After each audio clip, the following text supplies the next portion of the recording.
तो गाइस स्वागत है आपका फिर से इस चैनल पे। इलेक्ट्रिफिकेशन और रेलवे के लेटेस्ट अपडेट के लिए वीडियो को नीचे सब्सक्राइब बटन है, उस बटन पे क्लिक करके चैनल को सब्सक्राइब करें। फिलहाल जो है होटगी टू टिककरवाडी जो इलेक्ट्रिफिकेशन का काम हुआ है उस लाइन पे पंटोग्राफ टेस्टिंग और सेटिंग का काम चल रहा है। टिकेकरवाडी तक जो है वायरिंग का काम हो चुका है और टिकेकरवाडी से जो सोलापुर है वहाँ से वायरिंग का काम चल रहा है। सोलापुर तक जो है टाटा जो है उसे कॉन्ट्रैक्ट दिया गया है और सोलापुर के आगे कॉन्ट्रैक्ट दूसरे को दिया गया है।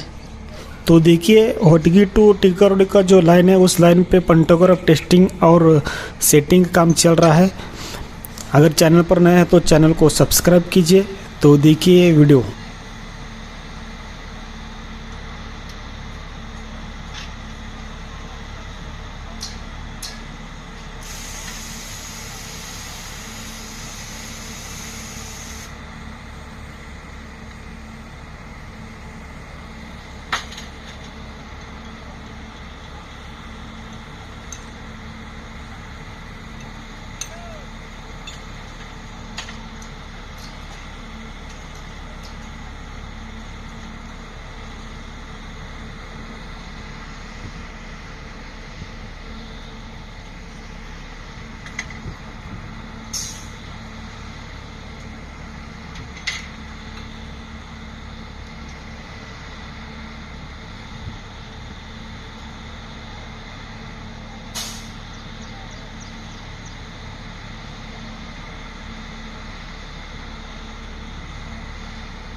तो बहुत ही जल्द सोलापुर टू जो दाउंड है और सोलापुर टू जो गुलबर्गा लाइन है और सोलापुर टू जो विजापुर लाइन है, इस लाइन पे इलेक्ट्रिक जो ट्रेन है दौड़ेंगी।